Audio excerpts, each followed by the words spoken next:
नमस्कार विद्यार्थी मित्रांनो, स्वागत आहे तुमचं पुन्हा एकदा आपल्या लाडक्या क्रिएटिव्ह मराठी या चॅनलमध्ये. तर पहा विद्यार्थी मित्रांनो, गेले आता 8 दिवस 8 प्रकरण पाहिलेले आहेत. म्हणजेच इयत्ता 9वी विषय आहे मराठी आणि मराठीचे जे काही प्रकरण आहेत, धडे आहेत, त्याचे आपण स्वाध्याय अभ्यासत आहोत. तुम्ही जर रेग्युलर हे व्हिडिओ पाहत असाल तर नक्कीच धन्यवाद. परंतु आपण जर या चॅनलवरती नवीन आला असाल तर नक्कीच चॅनलला सबस्क्राईब करून बाजूचे बेल आयकॉन देखील ऑलवरती सेट करून घ्या, कारण जेव्हा पण मी नवीन व्हिडिओ अपलोड करेल त्याची नोटिफिकेशन सर्वात अगोदर तुम्हाला येईल आणि तो व्हिडिओ तुम्ही सर्वात अगोदर पाहू शकता. कारण इयत्ता 9वी विषय मराठी आणि मराठीचे जे काही प्रकरण आहेत, धडे आहेत, त्याचे आपण आता रेग्युलर स्वाध्याय पाहत आहोत, प्रश्न उत्तर पाहत आहोत. त्याचबरोबर परीक्षेला कशी तयारी करायची, कोणते प्रश्न येणार, कोणते महत्त्वाचे IMP प्रश्न असणार, ते आपण या ठिकाणी पाहत आहोत. विद्यार्थी मित्रांनो, अजून कोणत्या व्हिडिओचे तुम्हाला प्रश्न उत्तरे हवी आहेत, त्याचबरोबर कोणत्या विषयाचे हवे आहेत ते देखील तुम्ही सांगू शकता कॉमेंटमध्ये. आम्ही तुमच्या प्रश्नांची उत्तरं नक्की देऊ आणि व्हिडिओ देखील घेऊन येऊ. चला, कोणताही वेळ वाया न घालवता आजच्या व्हिडिओला या ठिकाणी सुरुवात करूयात. तर पहा विद्यार्थी मित्रांनो, इयत्ता 9वी विषय मराठी प्रकरण क्रमांक आहे 8, अभियंत्यांचे दैवत. डॉक्टर विश्वेश्वराय यांचा धडा आहे, प्रकरण आहे आणि याचा आपण आज स्वाध्याय पाहणार आहोत. तर पहा, प्रश्न क्रमांक पहिला आहे, समर्पक उदाहरण लिहा. आता याच्यामध्ये काय आहे, तर प्रश्न क्रमांक पहिल्यामध्ये पहिला प्रश्न आपल्याला काय दिला आहे, थोडक्यात प्रश्न व्यवस्थित वाचून घ्यायचा आहे आणि प्रश्नांची उत्तरं लिहायचं आहेत. तुम्ही जर धडा प्रकरण जर व्यवस्थित वाचला असेल तर तुम्हाला या प्रश्नांची उत्तरे अगदी सहज देता येतील. पहा, विश्वेश्वरय्या यांनी घेतलेले कठोर परिश्रम कोणते आहेत ते तुम्हाला या ठिकाणी लिहायचं आहे. तर मी या ठिकाणी उत्तर लिहिलेलं आहे, पाहू शकता.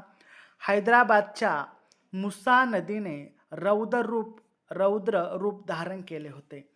सारे शहर पाण्याखाली जाण्याचा जबरदस्त धोका निर्माण झालेला होता. परंतु विश्वेश्वरय्या यावेळी युरोपाच्या दौऱ्यावर होते. हैदराबादच्या निजामांनी त्यांना ताबडतोब या आशी तार करून बोलावले. आता तार म्हणजे काय, तर एक निरोप आपण धाडतो, ज्याला पत्र म्हणतो, त्यालाच या ठिकाणी तार असा शब्द आलेला आहे. त्याचा शब्दार्थ आहे पत्र.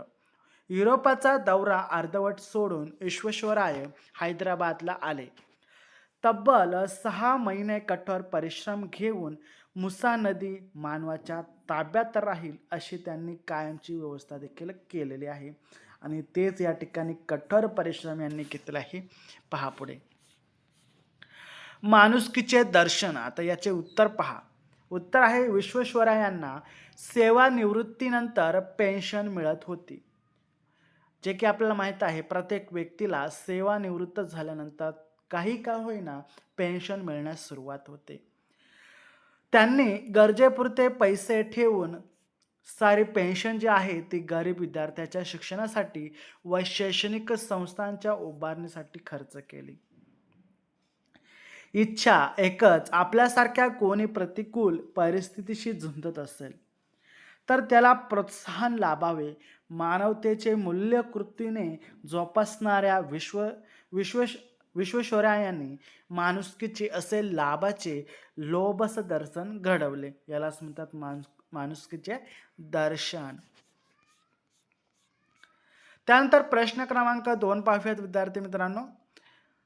खालील प्रत्येक वाक्यातून विश्वेश्वरय्या यांचा कोणता गुण प्रकट होतो ते लिहायचं आहे. तर या ठिकाणी आपल्याला त्यांचे गुण कोणते आहेत ते आपल्याला ओळखायचे आहेत. आवाजाची लय चुकल्याची जाणीव त्यांना झाली. म्हणजे काय, तर सावधानता हा शब्द जो आहे इयत्ता 10वीच्या विषयामध्ये आहे, सॉरी, मामो हा धडा आहे आणि त्यामध्ये त्याला हा शब्द वापरण्यात आला आहे. तुम्ही जर वाचला असेल चुकून तर तुम्हाला समजेल. सफल जीवनासाठी शरीरापेक्षा मनाला महत्त्व देणे. तर वैचारिकता, शिकवण्या करून त्यांनी पैसा उभे केले, शिकवण्या करून. तर कठोर परिश्रम, अभियांत्रिक पदवी परीक्षेत मुंबई प्रांतात प्रथम आले, तर हुशारी होती त्यांची. वयाच्या नवदीतही तरुणांना लाजवेल एवढे उत्साह होते, तर उत्साहपणा. सारी पेन्शन गरीब विद्यार्थ्यांच्या शिक्षणासाठी खर्च केले, तर याला आपण म्हणतो माणुसकी. तर आपल्याला या ठिकाणी माहिती लिहायची आहे. विश्वेश्वरांच्या अजरामर अजरामर स्मारक हे कोणते आहे ते आपल्याला या ठिकाणी लिहायचं आहे. तर मी या ठिकाणी लिहिलेले आहेत, आपण पाहू शकता. साऱ्या जगाचे लक्ष आपल्याकडे वेधून घेणारे मयूर सूर जवळचे. त्यानंतर 60 मैल लांबीचा विश्वेश्वराय कालवा, म्हैसूरचे जगप्रसिद्ध वृंदावन उद्यान, स्वतःच्या गावी बांधलेले आणि आज राष्ट्रीय स्मारक असलेले स्वतःचे सुंदर घर. पहा, विश्वेश्वराया यांनी भूषवलेली विविध पदे कोणती आहेत ते आपल्याला या ठिकाणी लिहायचे आहेत. तर मी या ठिकाणी लिहिलेले आहेत, पाहू शकता.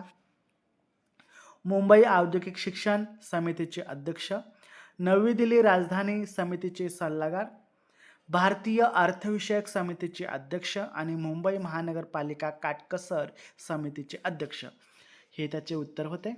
प्रश्न क्रमांक 4 पाहूयात विद्यार्थी मित्रांनो. तत्पूर्वी व्हिडिओवरती नवीन असाल तर नक्कीच लाईक करा. इथपर्यंत पाहिला असेल तर व्हिडिओ कसा वाटतो देखील सांगा. पहा, खालील शब्दांच्या अर्थातील फरक समजावून घ्या व त्यांचा स्वतंत्र वाक्यांत उपयोग करा. तर आव्हान आणि आव्हान असा आहे.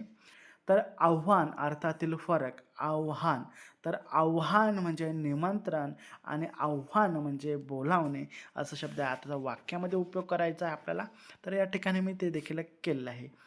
कुस्तीगीर एकमेकांना कुस्तीचे काय देतात? आव्हान देतात. पंतप्रधानांची जनतेला स्वच्छतेचे काय आव्हान आहे. अशा प्रकारे या शब्दांचा फरक आहे. कृतज्ञ आणि कृतज्ञ याचा अर्थ आपल्याला लिहायचा आहे आणि वाक्यात उपयोग करायचा आहे. पहा, कृतज्ञ म्हणजे अर्थातील फरक काय? कृतज्ञ. आता कृतज्ञ म्हणजे उपकार जाणणारा आणि कृतज्ञ म्हणजे उपकार न जाणणारा थोडक्यात आहे. तर मी शिक्षकांचा कृतज्ञ आहे आणि आईवडिलांना वृद्धाश्रमात टाकणारे हे काय आहेत? तर हे कृतज्ञ असतात. पहा, आभार आणि अभिनंदन. आता यांच्यातील आपल्याला आहे तर फरक ओळखायचा आहे.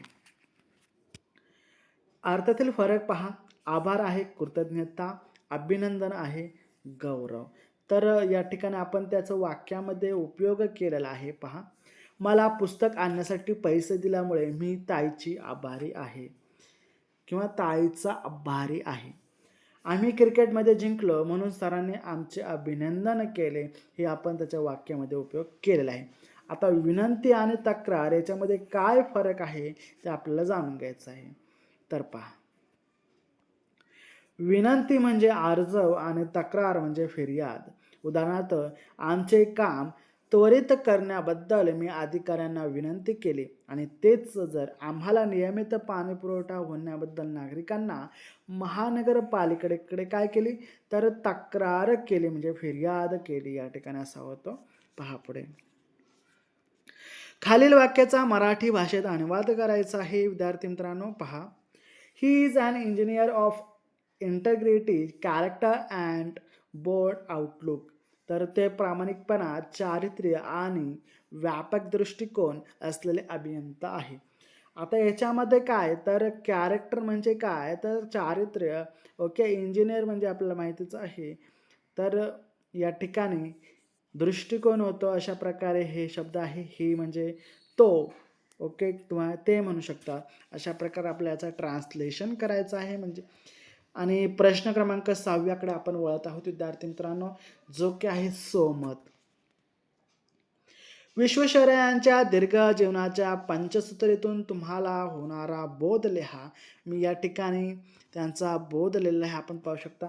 सुनियंत्रिता, आचरण, कठोर परिश्रम, प्रसन्नता, संयम आणि प्रचंड आशावाद ही आपल्या जीवनाची पंचसूत्री विश्वेश्वरय्यांनी यांनी सांगितलेले आहे. आपले ध्येय हे कितीही कठीण असले तरी ते या पंचसूत्रीने साध्य होतेच, हे त्यातून अर्थबोध मिळतो किंवा निघतो. स्वप्नातही दिसणार नाही असे जलामृत आपल्या अंगणात आलेले पाहून सकरकरांच्या डोळ्यात पाणी आले. या वाक्याचा तुम्हाला भावार्थ स्पष्ट करायचा आहे. सक्करकरांच्या लोकांना सिंधू नदीचे वाळू मिश्रित गढूळ घाणेरडे पाणी प्यायला मिळत होते. ही आधीची परिस्थिती. विश्वेश्वरय्यांनी आपल्या कल्पनेने नदी प्रवाहाखाली विहीर खणून लोकांना शुद्ध, स्वच्छ, अमृतमूल्य पाणी पुरविले आणि स्वप्नातही मिळणार नाही असे अमृततुल्य पाणी घरबसल्या मिळाल्यामुळे त्यांच्या डोळ्यात आनंद अश्रू हे येऊ लागले. पुढचा प्रश्न आहे, विश्वेश्वरय्यामधील तुमच्यावर प्रभाव टाकणाऱ्या गुणविषयांचे तुमच्या शब्दात वर्णन करायचं आहे. विद्यार्थी मित्रांनो, इथे तुमचं स्वतःचं मत या ठिकाणी लिहायचं आहे. पुढचं आहे, झिजलात तरी चालेल पण गंजू नका. या विचारातून तुम्हाला मिळालेला संदेश कोणता आहे ते या ठिकाणी लिहायचं आहे. हे देखील सहमतवर आधारित आहे. पहा, इथपर्यंत तुम्ही जर व्हिडिओ पाहिला असेल तर नक्कीच धन्यवाद. आणि व्हिडिओ कसा वाटला, त्याचबरोबर तुम्हाला या पुढील व्हिडिओ कोणता पाहिजे ते देखील कॉमेंटमध्ये सांगा. चला भेटूया पुढच्या व्हिडिओ.